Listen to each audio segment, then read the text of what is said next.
Hello and welcome back to Pekin Binds. Welcome back to Beacon Pines. Today I wanted to explore this other branch of possibilities. So I want to start with this one and go.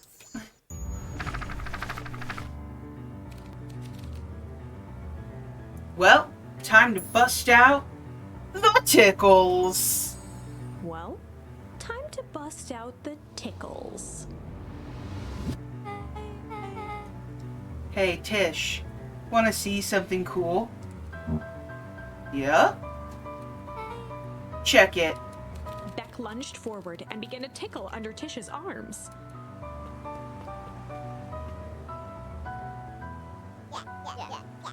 What the? Tish, is she tickling you? Yep. Yep. Tears began to form in Tish's eyes as she gasped for breath between gales of laughter. Yep. Beck redoubled her efforts until Tish finally had enough. Yeah. What just happened? She seems nice. Sorry for the interruption. I think you were just threatening us. Iggy's eyes darted around, a realization dawning on his face that he was now outnumbered. I just remembered.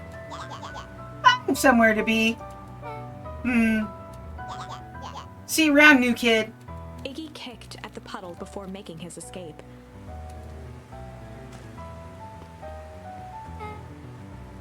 Whoa. What a little creep.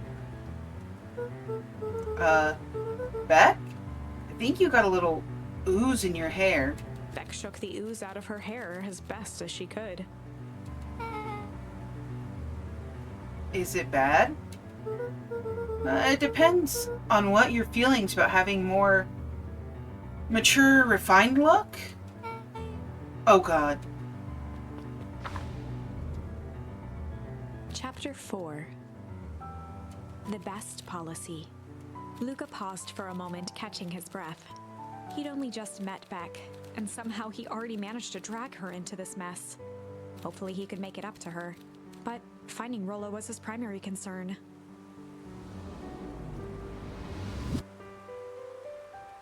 Now we gotta go get Rollo!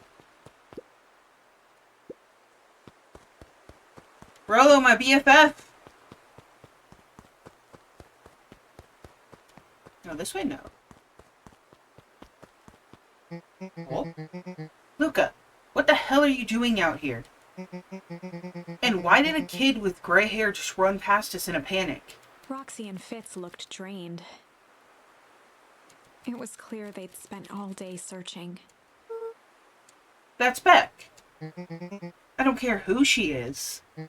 What happened? We were just helping look for Rollo. Luca, I need you to start telling me the truth. Roxy's temper could often be dismissed as the impatience of an older sibling, but this was the most intense Luca had ever seen her. Her eyes were wild and unfocused, looking straight through Luca. We're running out of time. In a torrent of rambled words and tears, Luca broke down. Rollo and I weren't just playing in the Weep Woods yesterday. We were investigating lights at the old Valentine warehouse. But someone was there in a strange suit. And we hid in the dumpster and had a heavy bag dropped on us. And I think it was a body. And so we ran, but we got split up. And I ran home. And it's all my fault. And now my best friend may never come back. Wow. Just, wow. Roxy, still exhausted and angry, softened briefly as her eyes hunted the ground in thought. With a determined sigh, she looked up at Luca. It's not your fault, Luca. Rollo's gonna be okay, I promise. Roxy drew herself up. I'm gonna fix this. Luca, go home. But I want to help. This is too dangerous for a kid. I can't just sit around. I have to do something. Roxy tried to think of the safest place to send Luca. You go back to that little treehouse you two like to play in. Wait there in case Rollo shows up. Sound like a plan? Luca wiped his cheeks and gave a quick nod. You did the right thing telling me the truth. Now scoot. You really believe his story? What other option do we have? Things have been strange around here, leading up to the festival. My dad has been acting weird lately. Well, weirder than normal. Looking into the puddle, Roxy rubbed her arms to warm up. Why is it so cold here? This place gives me the willies. Waiting in the treehouse. If I don't want to wait in the treehouse.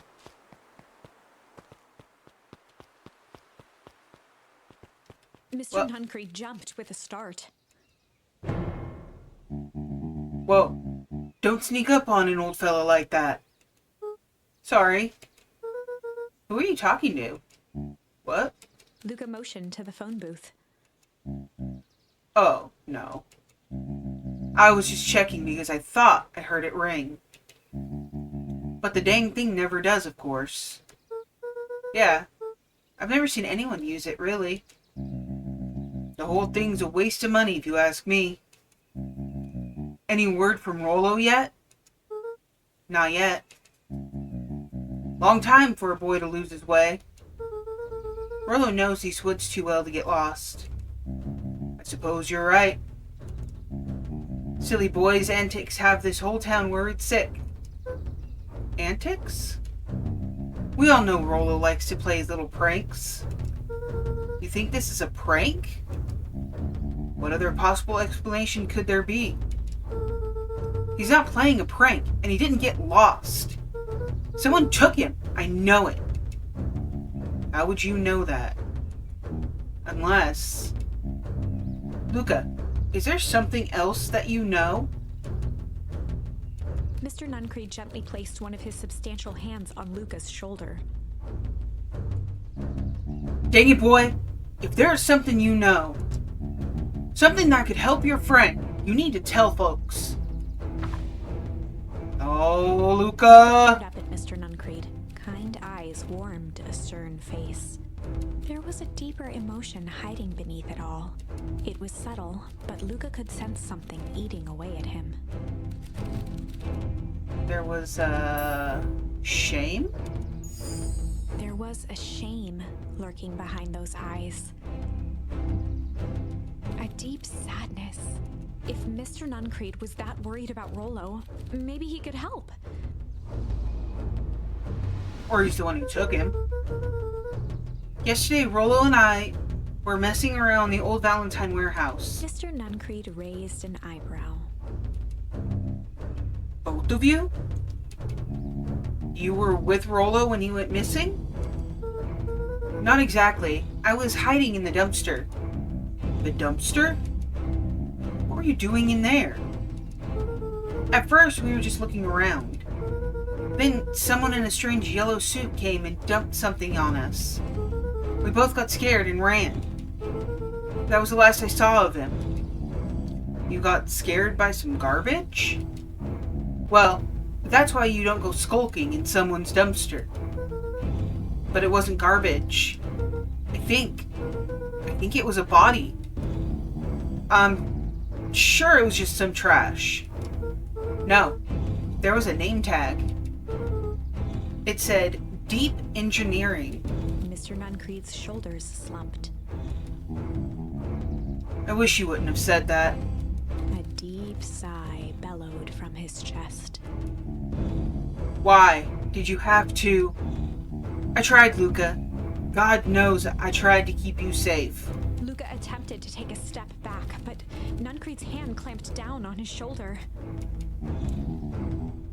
But you, Van Horns, just can't help yourselves, can you? We were all so close to being done with this. With a firm firm shove, Nuncreed manhandled Luca into the phone booth. What are you doing? It's out of my hands now. The door latched shut with a mechanical hiss. Shit. As Luca pounded the glass, the floor dropped from under his feet.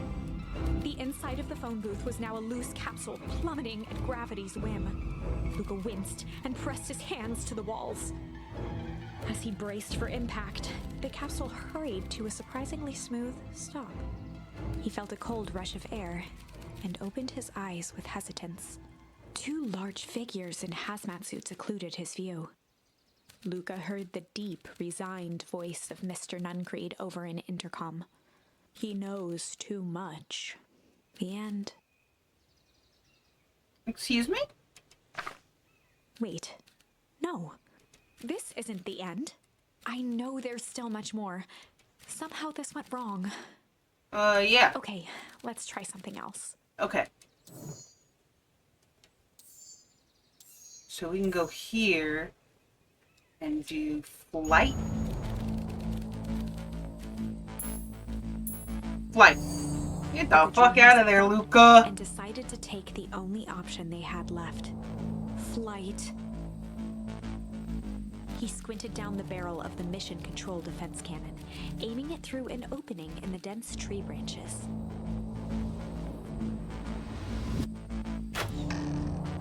He looked up with surprise as it struck true and taut. Hell yeah. Wow. I can't believe that worked. Hey, Mr. Kerr.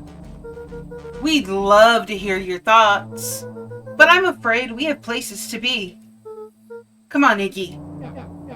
See ya, jerks.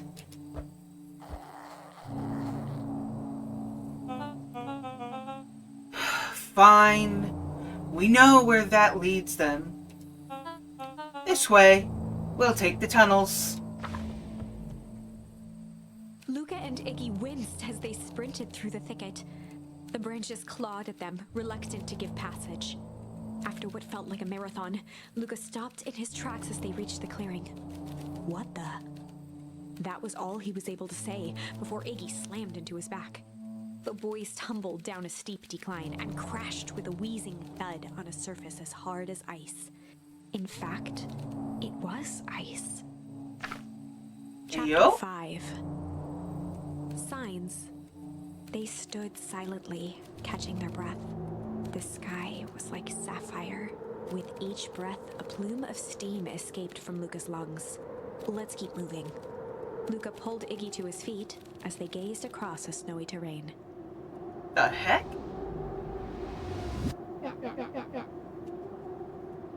That was actually pretty badass. Uh-huh. I think we lost him.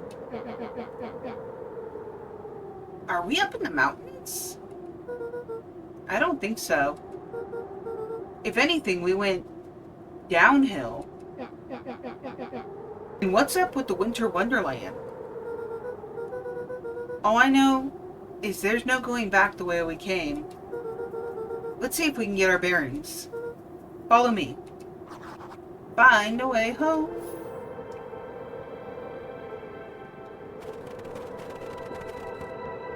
A disc of smooth metal was lightly covered in snow. Two faint seams were visible along the surface. A manhole cover? If it is, I've never seen one like it.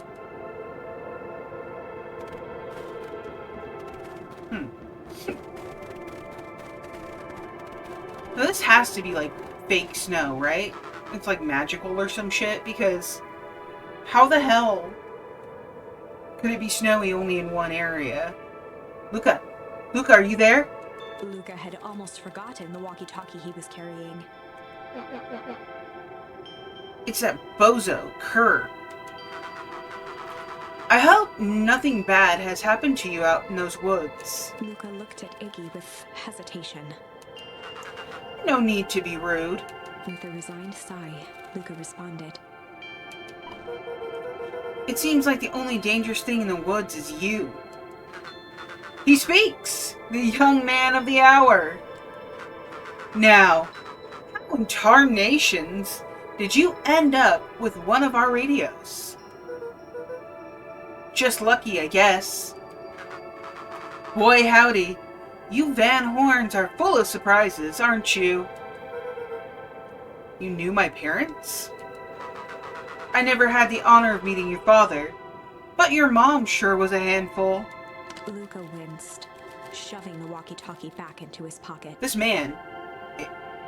What the fuck, Mr. Kerr?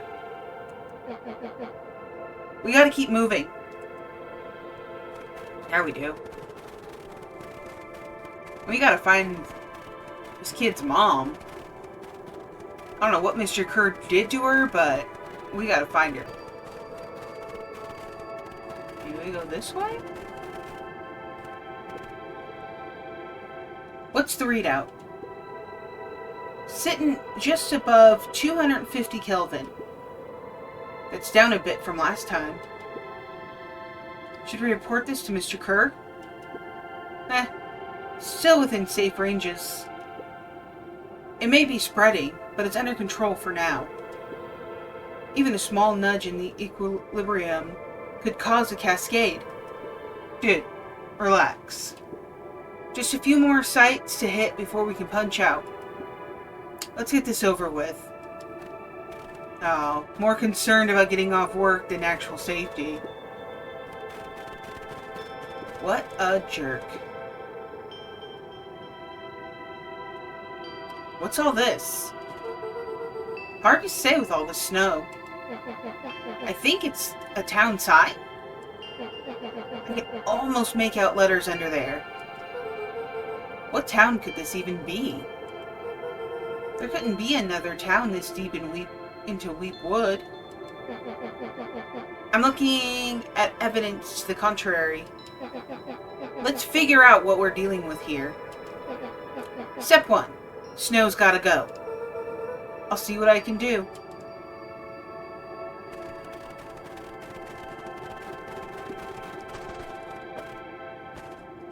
Okay, I got snowballs.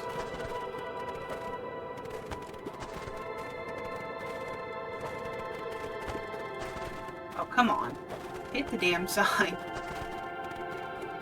There we go. The boys stared in disbelief at the sign that What? clearly read, "Welcome to Beacon Pines." What? That doesn't make any sense. We're in Beacon Pines. How's that possible? We ran away from town. How did we get back here? I guess we got turned around? Where did all this snow come from? Well, it's been colder than normal lately. That's a pretty big difference between sweater weather and this Arctic hellscape. The puddle we fought at before, it was cold too. Maybe all of it leads to one source. The source? You think it's related? What the hell is going on? We're gonna get you some answers. Let's keep moving. Hell yeah. The fencing listened. Each chain link encapsulated with a translucent layer of ice. Looks like the stuff they put up around Weep Wood. The stuff who put up? I don't know. Yeah, this looks exactly like our town. This stuff look familiar to you? It looks like the barrel near the puddle I, shoved me into? Yeah.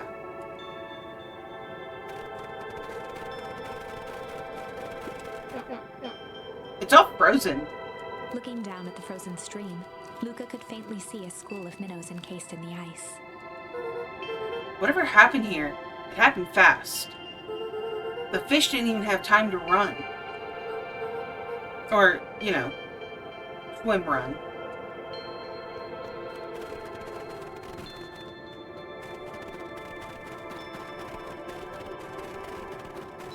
The crunching of footsteps trailing Luca went hush.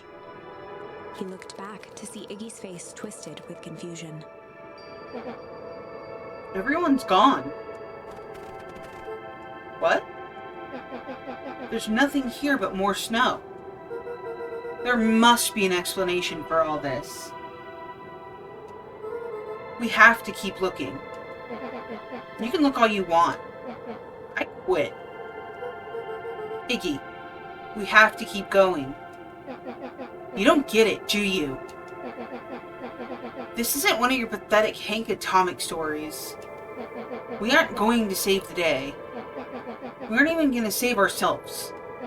My face is mangled. The town is destroyed. And everyone we've ever known is gone. We don't know that. You can't just quit. Do whatever you want. I'm done.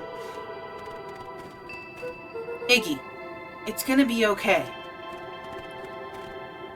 Luca peered upward at the darkening sky. He let out a long, foggy breath. Faintly, Iggy began to cry. Seeing Iggy in such a pathetic state gave Luca a sense of compassion, and more than a little guilt. It is getting pretty late, I think. Probably not a great idea to stumble around in the dark anyway. Luca allowed himself to collapse next to Iggy. Let's just rest for a bit. The boys huddled together for warmth and comfort. If not for exhaustion, their minds would be racing, trying to make sense of the events of the day. As it was, all they had energy for was to sit in silence, numb. Damn.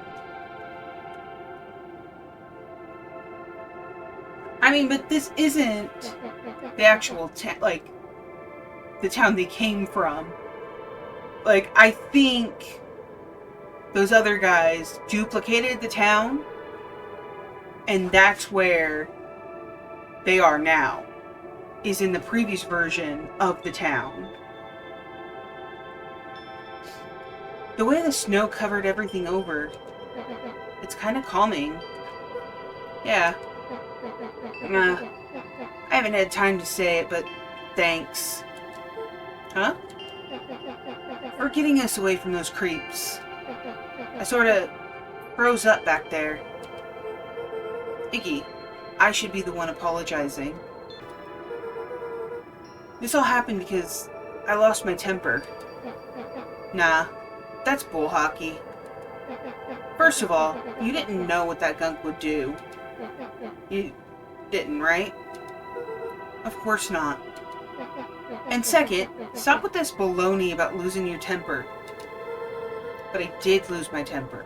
Iggy motioned sarcastically to his half-deformed face. Obviously. But that's exactly what you should have done. Huh? I was being a horse's ass. And you were supposed to be a horse's ass in response. That's how it works. Iggy, I'm having a hard time following. You wanted me to fight you? Of course. Jeez, you goody-goody types take forever to understand this very basic point. Why would you go around saying cruel things trying to get into fights? Iggy shrugged. Something to do? You're an asshole because you're bored? Sometimes I just feel empty. You wouldn't understand. You and Rollo are always having a blast together. Laughing and calling the dinky little treehouse mission control. Iggy now wept openly. Perfect little Luca Van Horn. With his perfect little life. My life's not perfect. Everybody in town likes you. Not everybody. Hell, that new girl hasn't even unpacked yet. Even she already likes you. You have Tish. He wiped his nose with a sleeve. I love Tish. Tish is great. But she ain't exactly the world's greatest conversationalist, you know? Luca gave a warm chuckle. I get that impression. Iggy cleared his throat as he wiped his eyes. Huh. It must be raining out here. Definitely. Iggy arched into a wide yawn.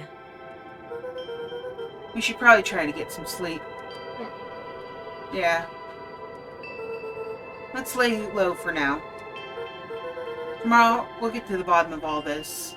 Luca's eyelids began to slowly drift shut. Luca? Yeah? I always did want to see the inside of your dinky little treehouse. What do you think? Not bad. I'll give you the full tour when we get back. You know what? That's all Luca could whisper before succumbing to sleep. Iggy snuggled in some more. When it comes to the worst days of my entire life, this one wasn't half bad. The house smelled of warm bread. Luca was playing with toy blocks on the living room rug. He looked up to see his parents on the couch. His mother held his father's head in her lap. She idly stroked his hair while humming a song. A voice behind Luca spoke. "This is how you remember them, huh?" Luca turned to see his own face. The doppelganger from his dreams, still clad in a yellow hazmat suit, still carrying a look of disdain behind empty eyes. Aww, look at this perfectly cozy scene. You know it wasn't really like this. The figure picked up a toy block and inspected it. It's amazing the facades that one can build given the right materials. Not that I blame us.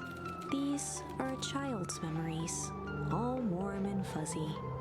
You don't remember, do you? Luca snatched the block from the figure's yellow-gloved hand. Remember what? The doppelganger pointed to the couch. The last day we saw him alive. The day he chose to abandon us. Luca turned to look at his father, still lounging on the couch. That's not true. He didn't abandon us. The doppelganger waved his hand dismissively. Everything is true here. It's just a matter of what we choose to see. Well, let me show you. The world flickered and pulsed.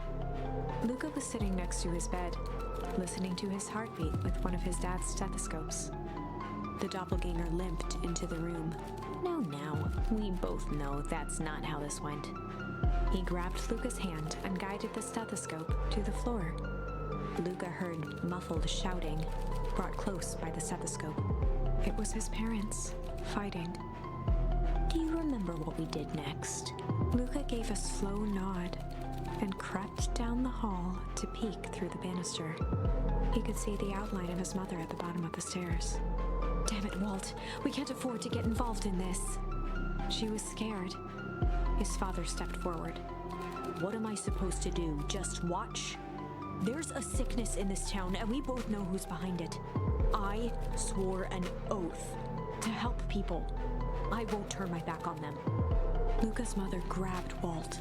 She was crying, pleading. I can't lose you. Walt calmly removed Eleanor's hand from his shoulder. What's right is right, and what's wrong is wrong. I could never live with myself if I let Sharper get away with this. Eleanor raised her voice. Spare me your bullshit platitudes. What about our son? Luca flinched, dropping the stethoscope down the stairs. Walt turned with a panicked smile. Luca, is that you, buddy?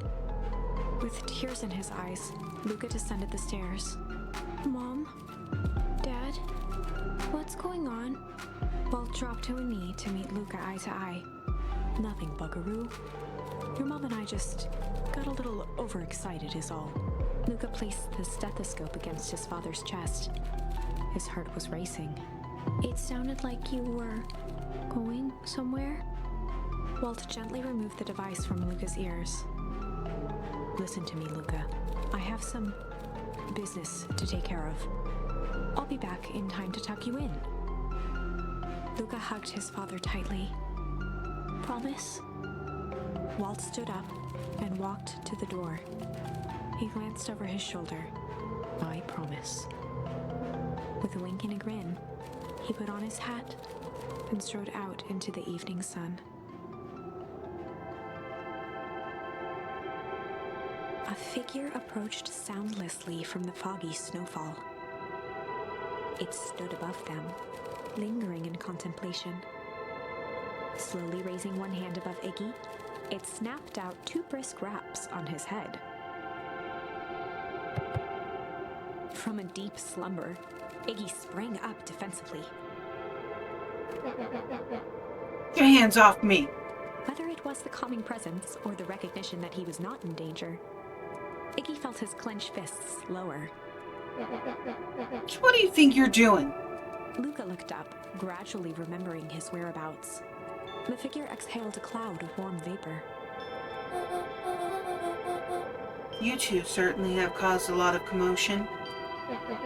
What's that supposed to mean? Take it easy, Iggy. We're asleep, minding our own business. You're the one running around, knocking on people's heads. I'm sorry if I hurt you, Iggy. You didn't hurt nobody. Anybody. Huh? Oh, I see. You think you're better than me, you... When it came to complete strangers, Iggy had trouble cobbling together an insult. You big-hatted, scarfy-necked furball. Okay, let's lower the temperature a bit here. Interesting choice of words. I mean, let's just calm down. Who are you? A friend? An observer? A hitchhiker on the infinite expanse of possibility? Great. How about a name? If you must call me something, you can call me Nat. Iggy huffed with gratification. How about you make like a gnat and buzz off? Very well. Nat began to turn away indifferently. Wait. Do you live here? You might say that. So you know where we are. You might also say that. Look, pal. We just want to find a safe way out of here. You gonna help us or not? Before knowing how to leave, one must know where they are. Alright. That does it. Luca, I don't know about you, but I'm getting out of here, one way or another. Iggy turned sharply and began to stomp off. Enough with the riddles. Iggy, wait up. Realizing he'd worn their patience then, Nat relented. Very well. I suppose this isn't the time for metaphors. I'll show you how to get back home. Luca and Iggy turned around with hope in their eyes. Come here. Nat took a deep breath in. Close your eyes. Nat exhaled slowly, then snapped his fingers. Okay. Open them. For a brief moment, Luca and Iggy let themselves believe that some great magic was about to unfold, until they opened their eyes and found themselves in the exact same place, cold and disheartened. This is your home. This is Beacon Pines. Look, Nat, we don't know how we got here. Maybe we stumbled through some time travel gate in Leap Wood? Or we teleported to some alternate universe? Or this is all just some cruel experiment by Kerr and his goons. But this is not our home. You're inching closer to the truth. Alas, the reality is much less fanciful. Just give it to us straight! So be it. As I said, this is Beacon Pines. The original, true Beacon Pines. Oh. You both grew up here. But the town you've called your home for the past several years is a replica. Oh, I knew it! A remarkable achievement of engineering, to be fair. But a replica, nonetheless. That's impossible. It's too much work. You'd need a whole town to replicate a whole town. Indeed, to pull off such a feat would require immense labor power. That which could be moved would be moved. That which could not would require a precise duplicate. We would have noticed. Someone would have noticed. You'd think so, unless the auditing was impeccable. A mind-numbing attention to detail. As for the innumerable trivialities which complete the tapestry, well, you can leave that to the miraculous thing we call a brain. It has a real aversion to discontinuity, a revulsion even. The brain has a wonderful way of smoothing out the rough edges, keeping us sane. Luca and Iggy looked around uncomfortably. I don't know where the narrator went. I think we've been abandoned by the narrator. So, you're saying that someone made an entire new town and moved us all and no one noticed? Precisely. But why? Why? Why is the one question that can never be answered with certainty. The best one can do is to uncover. Nat narrowed his eyes, furrowed his brow, and uttered, Oh, she's back. We're good. The source. Why'd you say the source like that? Why, indeed.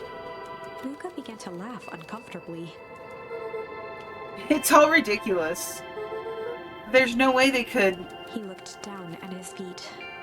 His eyes started back and forth in contemplation. With a sudden pain, a thought struck him. If this really is home. He sprinted off into the pale distance. As Iggy turned to follow, Nat called out, Iggy, it's not too late to turn back. Simply head west through Weep Wood. Okay, but who the fuck is Nat? Because Nat looks like Chapter 6. Nat looks like they're the same age as Iggy and Luca. But are they an experiment? Are they older, but they got stuck in like a child body? Hopefully, these questions will be answered in the next one. Like this video if you liked it. Subscribe to go on more reality-bending adventures. Check out my Patreon. And stay safe out there. I'll see y'all in the next one. Bye!